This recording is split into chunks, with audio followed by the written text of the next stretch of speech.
Great. Well, then it's my great pleasure to welcome you all to the colloquium of the RWTH AI Center. My name is Sebastian Trimmer. I'm one of the two executive directors of the AI Center, together with Holger Host, the other executive director, and Julia Mann.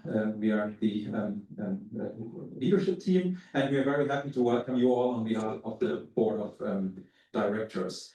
So this colloquium is special. It's in a special location because we are co-organizing this colloquium together with Christian Brecher and the WZL, so the Laboratory for Machine Tools and Production Engineering. First time we're having the AI colloquium here, so we are very happy about this. And this colloquium is also very special because we have a special guest, Tamim Asfour, and a special topic, which is humanoid robotics. So we are all very, very excited about this.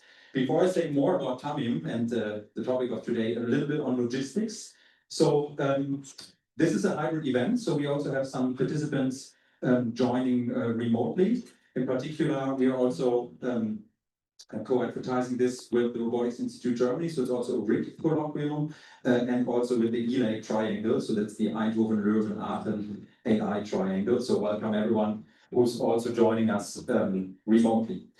After the talk, we'll have the opportunity to have some networking food and drinks, which are already waiting for us in the background. And I should say, we are taking some photos. So if any of you does not want to be on a photo or something, please go talk to Julia Mann, and then we can take care of this. So now, this gives me the pleasure to introduce you, Tamim. Over the last few years or so, the topic of humanoid robotics has become a very hot topic. So there's a lot of research, obviously, but also investment into humanoid robotics in the US and Asia and so on. But for you, humanoid robotics is not a new topic. I mean, you have been researching on humanoid robotics for very long, and you are indeed one of the leading international experts on humanoid robots. So Tamim is a full professor indeed for, I think, humanoid robotics is your professorship, right? At the Karlsruhe Institute of Technology, at the Institute of Transformative and Robotics. And I read from your bio that your research focuses on engineering the 24/7 humanoid robot system. So that's, of course, a big ambition. And that combining AI, computer science, mechatronics, so the full system. And all of us working with robotics, we know like 24/7, that's a challenge. Tamim is also the spokesperson of the Robotics Institute Germany. So indeed, I think Tamim is the mastermind behind this idea. So for very long, he has been advertising and lobbying for having a robotics institute in Germany that is indeed distributed across all main robotics locations. And we are very happy that in Aachen, we are one of these as part of the Robotics Institute Germany. Tamim, you've had also a number of other visiting professorships and professorships at Georgia Tech, Tokyo University, National University of Singapore, so you've come around quite a bit, and also extremely active in the international robotics community as the editor-in-chief of the Robotics and Automation Letters, one of the main journals that we have in the community, and also I think you were the founding person behind the Humanoids conference. So indeed, a true expert in robotics, in humanoids, so we are very happy to have you here. Now, my final question is, do we see your slides? I don't know what's happening. Okay.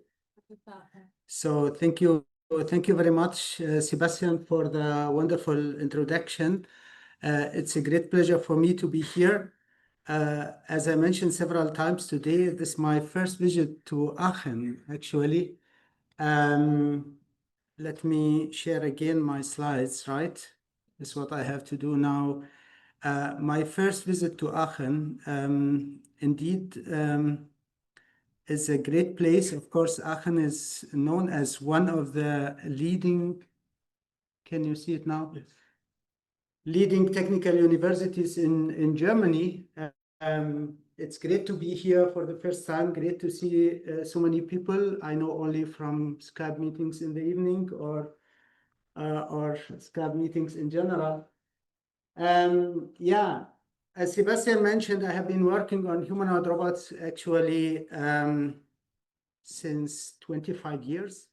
So I never did something else in my life in terms of research. I started my PhD in Karlsruhe with Professor Rüdiger Dillmann, starting modeling the human arm, and we ended up building the first anthropomorphic arm, 7-degree of freedom arm, and then the first humanoid robot, which ended up then in the first collaborative research project on humanoid robots in 2001 in Karlsruhe. So today I would like to give you a short overview, actually 45 minutes talk about current research in humanoid robotics with some examples from my research, but also discuss a little bit about the current situation in humanoid robotics. We are in the era of humanoid robotics. As you know, every second day, novel systems are at least announced in videos, but you can experience actually a lot of these advances, at least in the development of robust mechatronic systems. Also in China, last week or 2 weeks ago, I had actually the opportunity to see the current progress in developing advanced mechatronic systems, human-like mechatronic systems. But let me start. The talk is actually about creating general purpose functional intelligence. And what's important for me are here two things. General purpose, I think this is also one of our motivations when we work on humanoid robots. We are not interested in building specialized machines which can perform a task with high accuracy and so on, but machines which are able to perform any task what a human can do, and maybe at some point better than a human, actually, 24/7, and maybe can carry heavier objects, move faster, and so on. And the second thing, actually, these should be machines which have some cognitive or intelligent capabilities, and in particular, they are able to act in the real world, in the physical world. They're not only able to interpret text and image data, but they are really able to generate actions and to learn based on or from own experience about the consequences of their actions, and to extend their cognitive horizon and their cognitive abilities based on experience. So as we know, robotics, I cannot move my slides for some reason here. Now. So robotics everywhere, and I don't need to tell you that. I know that Aachen is one of the places where a lot of robotic activities are happening. And these are some examples where robotics is actually changing the way how we produced, how things were done in agriculture, the potential of robotics in the exploration of planets, but also the potential of robotics in augmenting and amplifying humans, in the form, for example, of exoskeletons or micro-nano robots inside the human body. But as I mentioned before, in humanoid robotics, we are not interested really in building specific or machines for a specific application. We are interested in building multi-purpose machines or general purpose machines. And the main goal of my research actually is, of course, to build these machines, but in particular to understand more about the human. In particular about the human body and the versatility of the human, why humans are able to perform so wide variety of tasks, and why we are not still able to build machines which are able to, with such performance. Of course, our goal is actually to provide, to improve the quality of life of humans by developing these human-centered technologies. And I have been using this slide since 25 years. This year, or the end of the last year, I added the last item point, actually. So humanoid robotic is a multi-trillion market.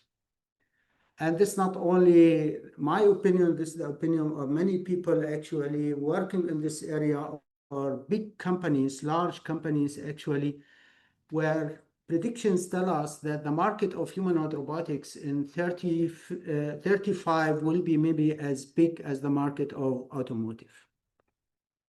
Keep that in mind. Maybe this is also interesting for some of you. So as you see here, what I have been doing in the last 25 years, really building humanoid robots, in particular, building the entire robotronics, the entire components for these robots, building complex architectures, cognitive architectures for robotics, which bridge in particular semantic representations like natural language and sensorimotor control. We focus a lot about learning from human and from experience, and we apply actually these methods or the technologies what we develop in different areas like assistance robotics at home or in retirement homes, collaborative robotics, or also another important actually transformative impact of humanoid robotics, because when we build humanoids, we learn a lot about the human body, about the anatomy of the human body and how we can build technical systems or joints which maybe support humans in the form of wearable systems. And these are some of the robots we have developed in Karlsruhe, starting, as I mentioned, with the AMA 1 during my PhD thesis, and then in the collaborative research project, humanoid robots coordinated by Professor Rüdiger Dillmann, where we built the AMA 3 and 4, and we continued actually, and I have the pleasure to be a really professor at KIT for humanoid robotics, and to continue this research activities after my PhD and my postdoc. In particular, we are very much interested in manipulation, and therefore we have to pay attention to the development of robot hands. And you see here some of the hands we developed in the past. Maybe the most important one is actually the fluidic hand, developed that time with Professor Brett Hauer, colleague at the Mechanical Engineering Department, and Dr. Stefan Schulz. And recently here, different types of 3D printed hands with soft fingers or with sensorized fingers and so on. And I structure the talk in the way, so I'm claiming multi-purpose machines, and I will show you actually examples about what these robots are able to do, for example, at home. And our goal here is to provide versatile assistance, general assistance for people at homes, at nursing homes or retirement homes. And some of the research questions we are tackling here are in particular, in addition actually to the mechatronics part, where I'm very proud actually of the mechatronics part, because this is a lot of fun to be able, on the one hand, a lot of fun, but also to be able to build these systems really in-house. Yeah, this is something specific to our work, but I'll not talk about that today. I will talk about some of the capabilities of these robots. And you see here what our AMA 3 robot is able to do since more than 17 years. Loading, uploading the dishwasher. I'm not claiming that I can do it in every kitchen and I can change too much here, but I can do it in this kitchen. And we could actually transfer some of that to a new kitchen in our lab. Yeah, so we have to be clear about the limitations here when I present that. This is fantastic engineering, fantastic integration, but really the transferability to other domains, to real-world applications is still a big research question. What you see here actually, another example where this is natural language instruction. Please help me to prepare dinner for 2 people before the era of deep learning and large language model. This was in 2016, where the robot actually mapped this natural language instruction to the actions, what you see here. So to understand what does it mean to prepare dinner for 2 people, you need 2 cups, you need 2 plates, 2 chairs. But more importantly, to reason about functionalities of objects. For example, this is not actually a salad bowl, the orange thing, but this is the mixing bowl, which was selected by the robot because the salad bowl was not available, and the robot, based on visual information inferred that actually this mixing bowl also support or affords salad preparation or replacing the Coke by multivitamin juice if the Coke is not available here. So recently we are working on the 7th generation here of our robots, and you see this looks actually not as a research platform, but more or less a product. We were able to demonstrate many of these advanced capabilities at the Automatica this year. For example, handling of deformable objects, garment, for example, here, handover of objects to humans, or robot to human, or human to robot, recognition of the intention of the human. If the human is not interested to have the milk anymore, then the robot should know actually that I can place it back or put it back somewhere. Far distance speech recognition, what you see here in the example, but really basic capabilities like collision avoidance and compliance, you know, in the control system of the robot. These are basics of robotics. Without that, actually, robots cannot function. And our goal, and in the next weeks, we are planning first experiments in a retirement home in Karlsruhe here. You see here some initial experiments in our lab, but we will go actually with these systems to a retirement home to demonstrate how the systems can actually help caregivers.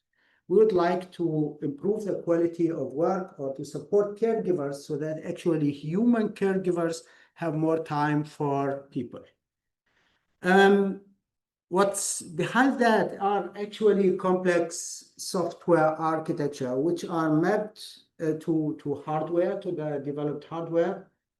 And in the last 2 decades, we developed, together with many colleagues in several national and European projects, different cognitive architectures. Actually, they are the same. They look different colors, different boxes, and so on. But what's central actually in these architectures, what we are using in our robots, that they are hybrid in the sense that they allow representing semantic and symbolic and sub-symbolic information. And we believe that memories are crucial and important. And therefore, the middle layer here of our architecture is actually a memory layer, which is inspired by the human memory system, and which implement working memory, short-term memory, long-term memory, with different types of these long-term memories, in particular, the episodic memory. And I will give only an example. I'm not going into the details. And of course, by doing that, these memories or these architectures are able to allow the robot to learn from experience. I will give only an example about what we are doing in terms of the implementation of episodic memory as part of the long-term memory of a robot. And the goal for us was actually how we can encode experience of robots. And encoding experience of robots does not mean really storing all the data what the robot collect, but storing it maybe in an intelligent way, and how we can recall this experience, access this experience in a very efficient way in order to make predictions about potential actions in given situations, or in order to externalize the experience of the robot or the past of the robot to humans in a natural way. This means in order to verbalize robot experience. So in other words, we would like actually to have robots which are able to answer questions. Did you last see the red cup? Yes, I last saw it on the table 10 minutes ago. Of course, this is a big question in AI research. We know that question answering research, a lot of work has been done in this area, but we would like to do it in the real world, in robotics, based on real world data, what we collect from a robot when it executes actually its own action in order, for example, to clean tables and so on.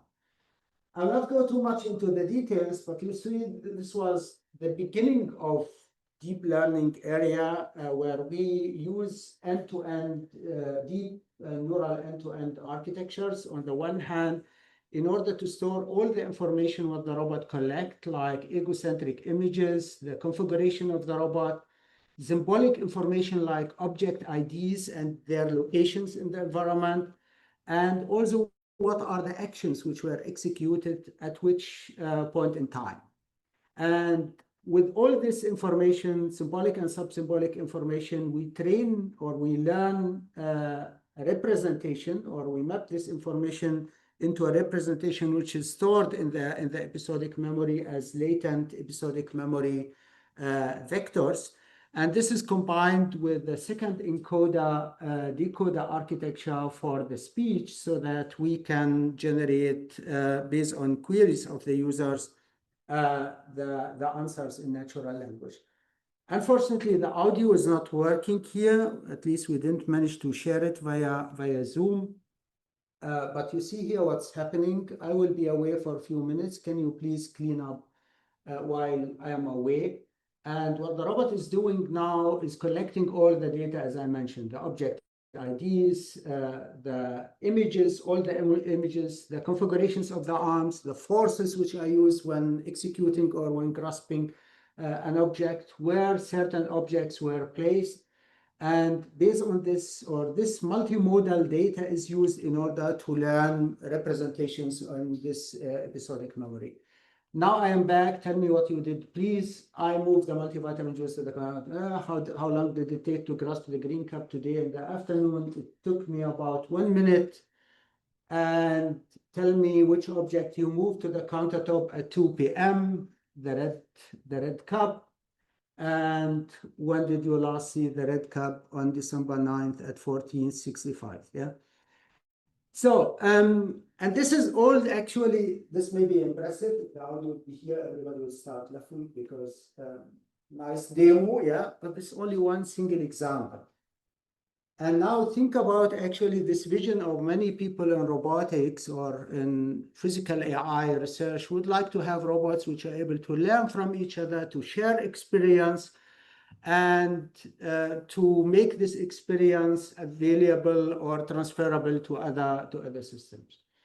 But I can tell you actually from technical point of view, and maybe we'll have some breakthroughs, more breakthroughs in AI in the next years. But from technical point of view, this is very challenging. I'll tell you why. In our implementation, our robot generates about 300 gigabytes per hour. This robot, what you saw actually in the demonstration, more than 300 gigabyte, 350 gigabyte per hour, which means about 3 petabyte per year. This is only one single robot, yeah? And I think even in latent space representations, if we think about large-scale deployment of robots in retirement homes, in homes where they have to share data and to learn from each other, these nice ideas what we write in proposals usually, you know, where everybody write these things in proposals.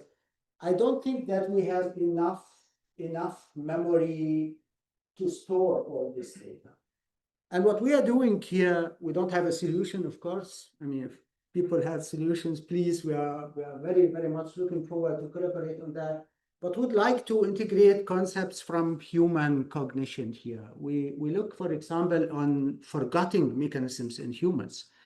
So, and in psychology, people suggested several models, actually, how we can implement forgetting or how forgetting is realized or implemented in human, and try to transfer some of these ideas to robotics. For example, by looking into similarity of data or importance of data or the frequency of the use of data when we consolidate information from the working memory into the long-term memory, or looking to importance or the time when consolidating from the long-term memory to the short-term memory.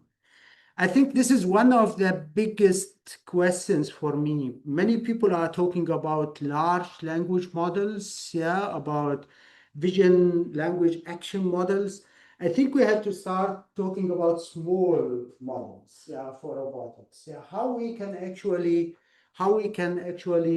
build build capabilities into our robots without more data, more compute. This cannot be the only argument that we say we need more compute and more data, and then we can solve all problems of the world. We have to think about novel methods, novel algorithms, and think about maybe more intelligent ways how we can achieve better performance in general.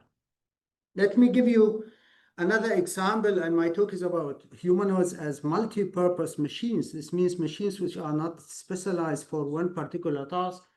You see here humanoids at work, and the goal here in two projects, one European project and one national project, is to provide help for people in 3D jobs, in dirty, difficult, dangerous jobs, because I think everybody actually deserves meaningful jobs and meaningful work.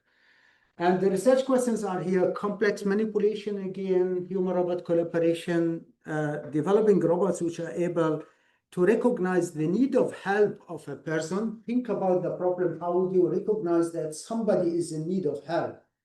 And you see here in this example how the robot can recognize the need of help in the context of repair and maintenance tasks. This is a conveyor belt in a warehouse environment, or a mock-up of a conveyor belt of a warehouse environment, where the robot has, of course, a representation of how these repair and maintenance tasks should be performed. And if there's something missing, like the second technician, which is needed in order to perform the task, the robot would infer, okay, the human needs help. Or when you carry together objects and manipulate objects, and this is really complex manipulation tasks. It's not only grasping orange juice or a cup, but removing a guard or lowering a guard of 20 kilograms and placing it somewhere in the environment. These are actually complex tasks. You see more complex tasks here in the context of repair and maintenance. This was tested in the Ocado technology environment in London. This is a warehouse company in London for 6 weeks. And you see here examples how the robot is able, to lower the guard, to transport the guard together with a human, but also to set up the ladder, or to push the cart here with certain objects on it. These can be cups, can be also the tools which are needed for repair and maintenance tasks. And you are welcome actually to visit us in Karlsruhe. We are able to demonstrate that for 99% of our visitors. Actually, maybe very, very few times we had some hardware problems where we couldn't demonstrate that. But you are welcome to visit and to see all these things, what I'm talking about, live. Yeah, this means we can repeat these experiments at least in our labs. Yeah. So the second example is how these robots can be used, for example, to replace humans in dangerous jobs. And this is decontamination of nuclear plants.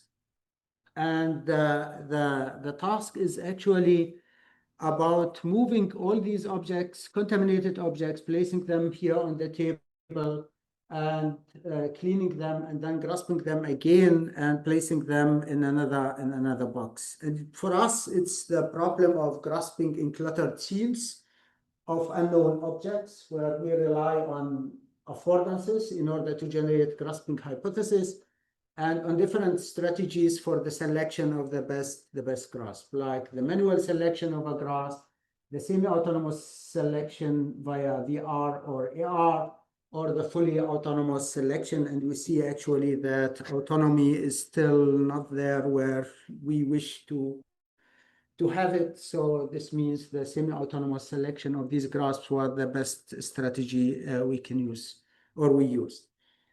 So another important thing in our research, and I think will be crucial for robotics in general, is how we can teach these robots, or robots in general, in an intuitive way. We are working in the area of programming and demonstration or imitation learning, following these ideas of building motion primitive libraries based on human observation, and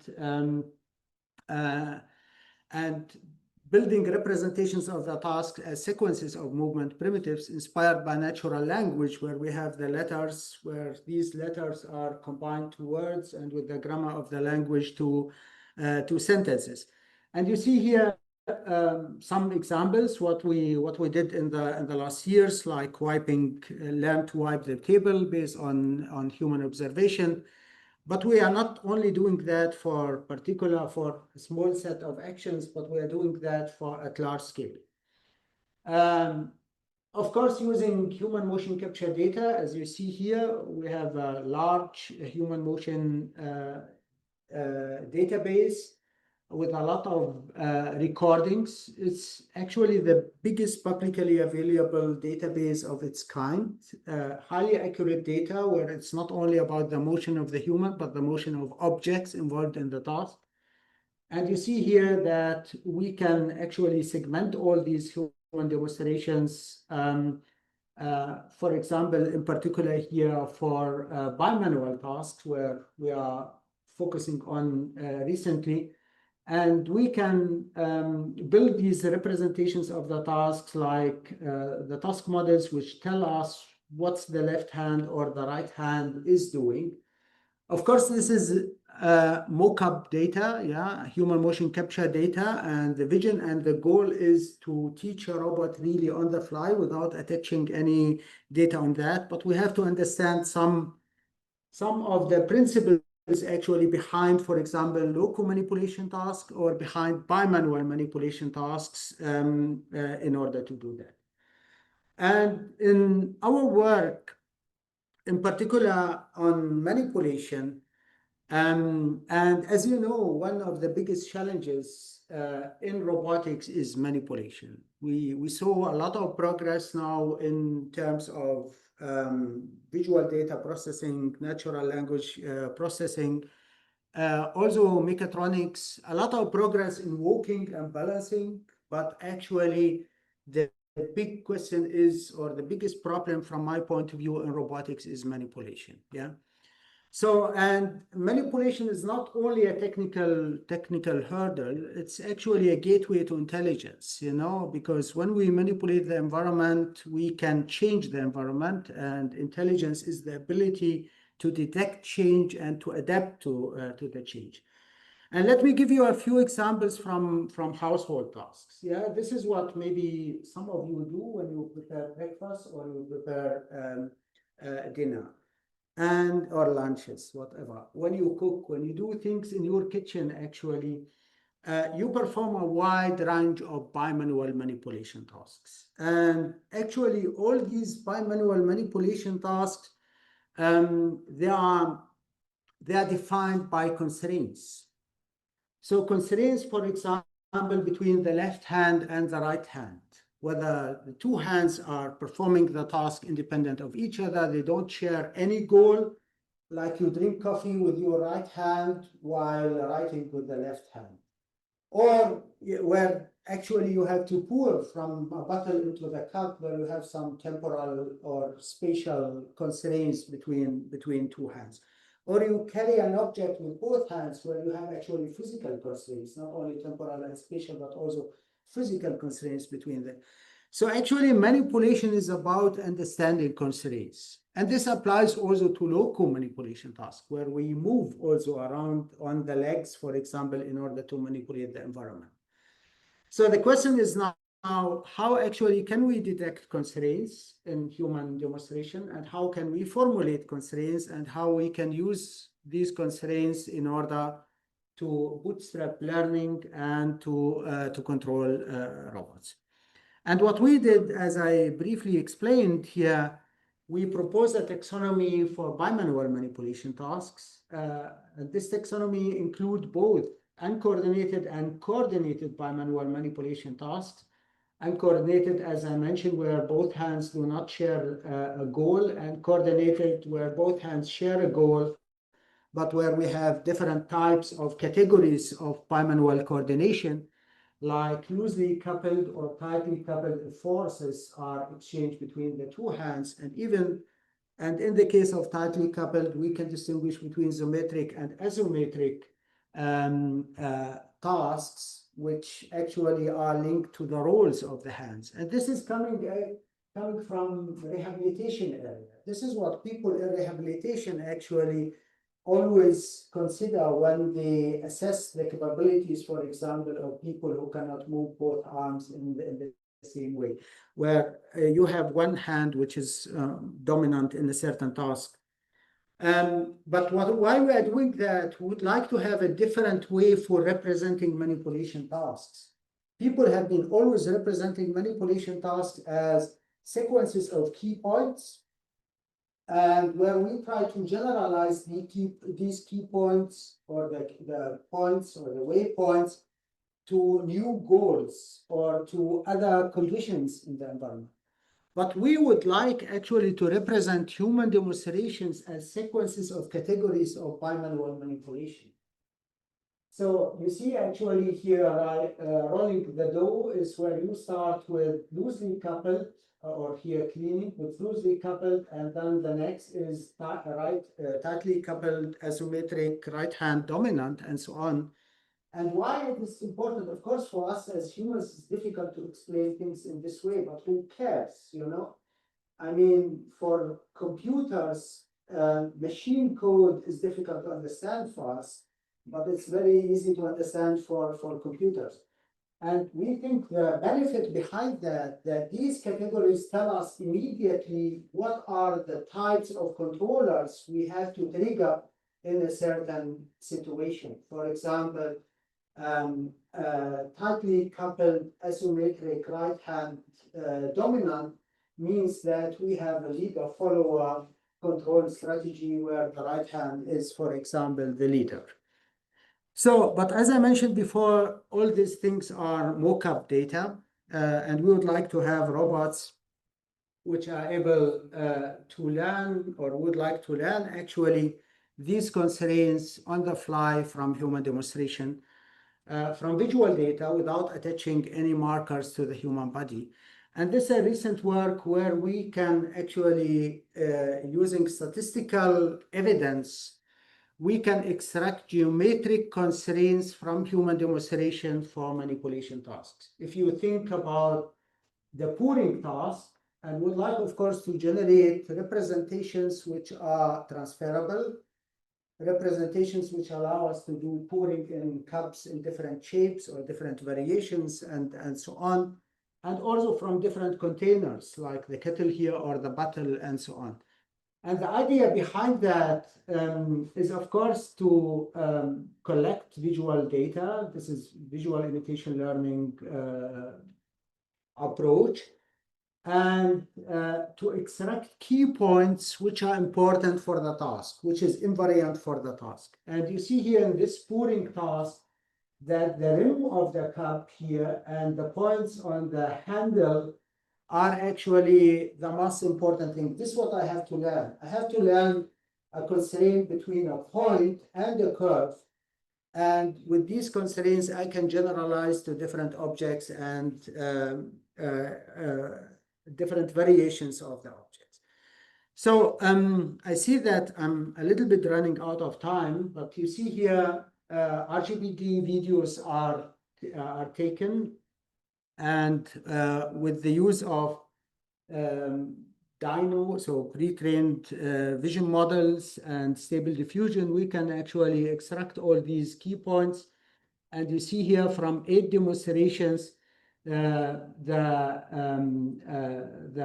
trajectory, or where the handle of the kettle is, yeah. And this is, of course, the reference frame, which is important for this this pouring task. And based on that, we can generalize to different objects, different cups here in this particular pouring task. But of course, we have different types of constraints. Yeah, it's not only the only constraint we have in manipulation tasks. We identified here different types of constraints, like linear constraints here, like point-to-point constraint. When you press a button, you have only a point-to-point constraint, or line constraint, or point-to-plane constraint, but also more difficult nonlinear constraints, which we can extract using principal manifold estimations. And of course, for manipulation, we need the 6D pose always. We evaluated this on daily tasks, as you see, press button, fetch tissue, hang a hat, insert a stick, or clean the table, or pour water. And you see here that actually the extracted constraints, they converge with more demonstrations, and that we need maximum here 8 demonstrations in order to learn these constraints. But now let me show you how actually these geometric constraints can be used now together with in bimanual manipulation tasks. The taxonomy, what I showed before, where we can immediately, from human demonstration, build object relation graphs. And these object relation graphs with the different types of constraints, like point to point and like point to curve constraints. And based on the position of the object, the main object and the secondary object, which is here the cup and the kettle, the right hand and the left hand, we can actually automatically identify the type of category of bimanual coordination category. Like in this case, we have a loosely coupled bimanual manipulation tasks. Here are some examples which show how these different categories of bimanual manipulation can be learned with a few number of demonstrations, like 8 demonstrations or 6 demonstrations here, and can be executed on our robot. So, of course, there's still a lot of work to do, but as we know, this is the era of humanoid robotics today. And humanoid robotics made a lot of progress. Maybe the first humanoid robot we know is the Vabot 1 of Professor Kato at the Waseda University in Japan. And this was the development until 23, maybe the most important things. And we know that every second day now, we have a new system, several new robots, large investments in the area, in particular in China and in the US. And at the last IROS, actually, a few weeks ago, there was a debate moderated by Ken Goldberg and with several people who attended this debate. And the question we had to answer was, will humanoids soon replace most human workers? What do you think, actually? What's the opinion here in this room? Who thinks that humanoids will replace most human workers soon?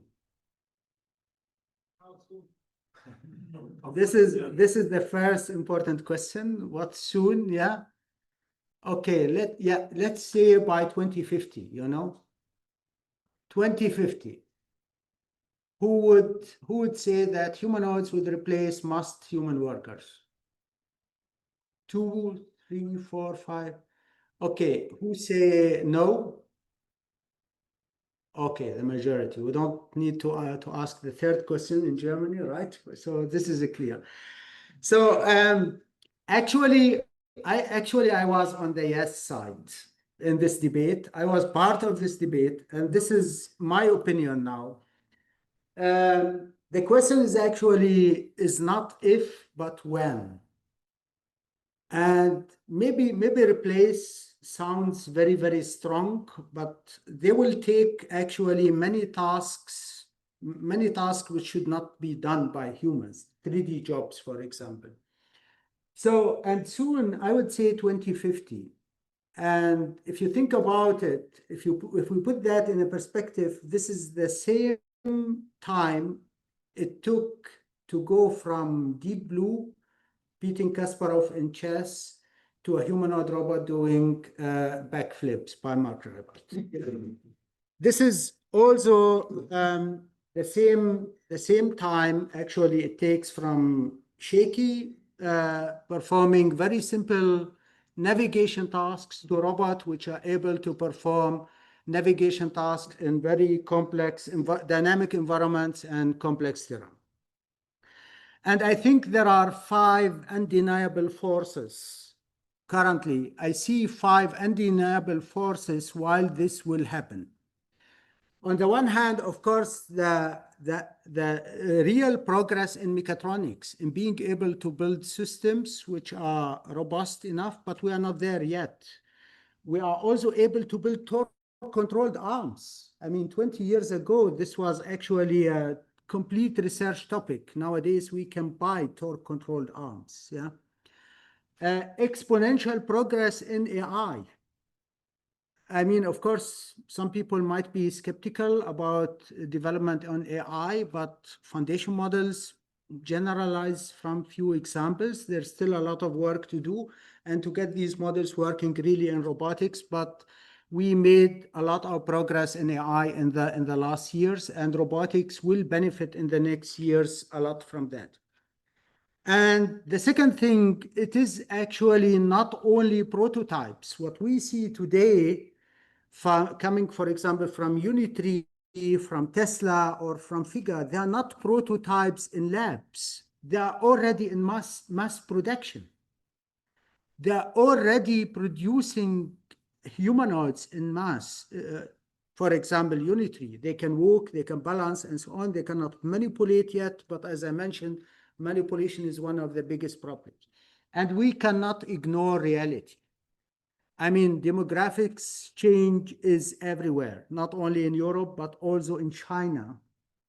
Labor shortage is also everywhere. We don't have who should do the work. Where are the people actually who will do the work? I don't see any other alternative. And last but not least, from humanoid robotic perspective, I think, yes, the form factor wins, because we are not going to change the whole civilization in order to build machines which look a little bit different. I think the human morphology or the human-like morphology is the best, and this is actually built for humanoid.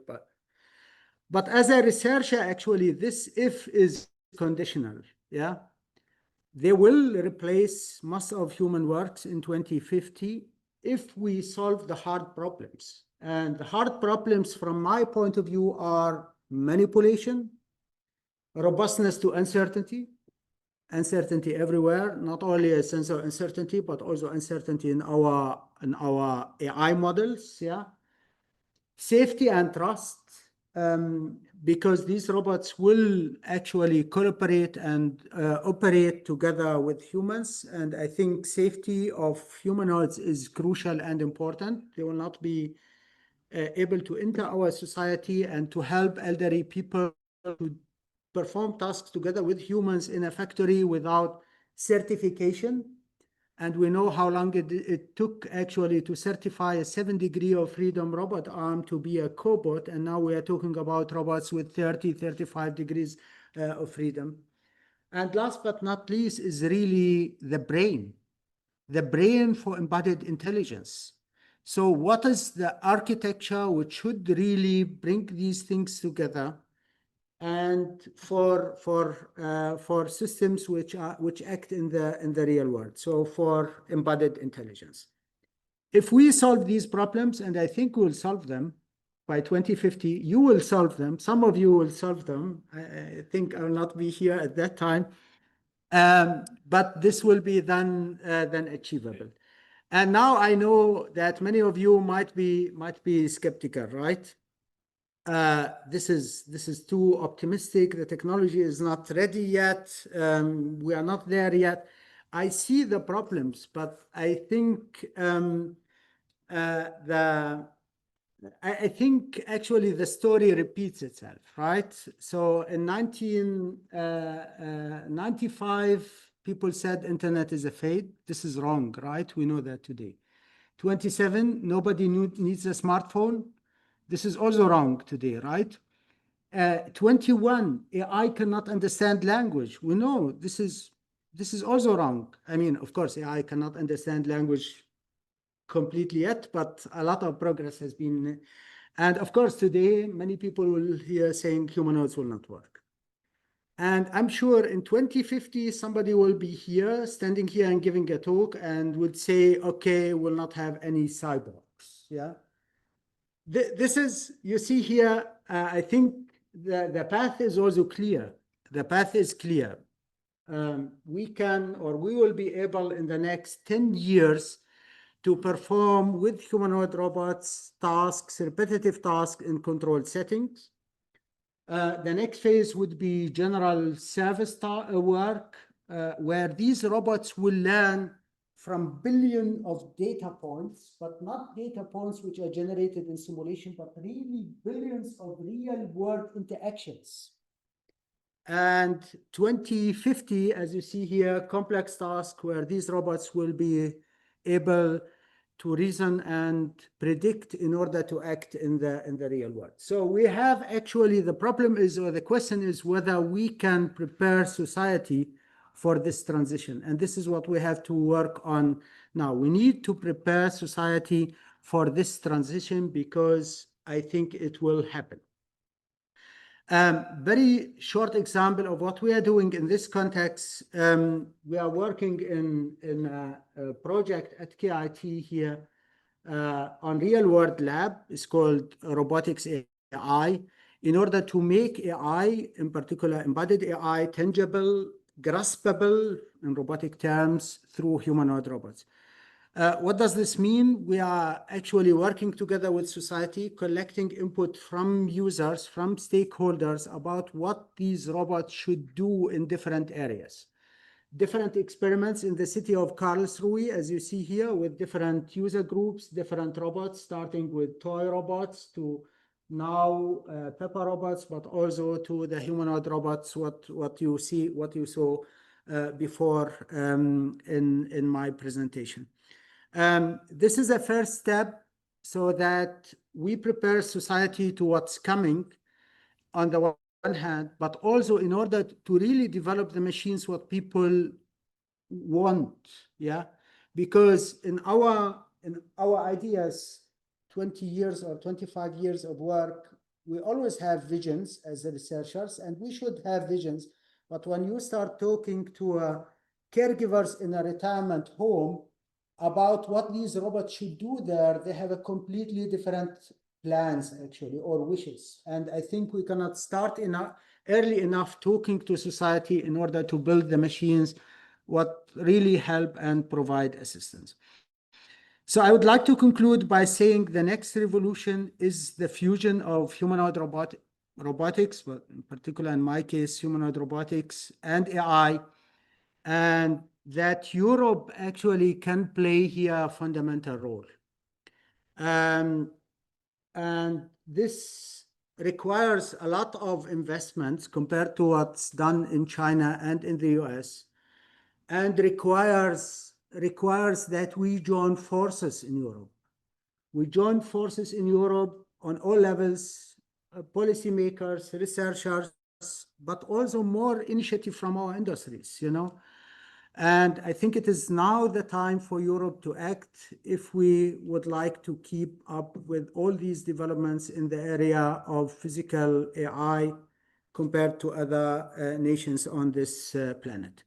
With this, I would like to conclude. Thank, of course, my team. They are doing the work. They are the reason why I'm standing in front of you here. To our funding agencies here, providing us with the support, and thank you for your attention. Thank you very much.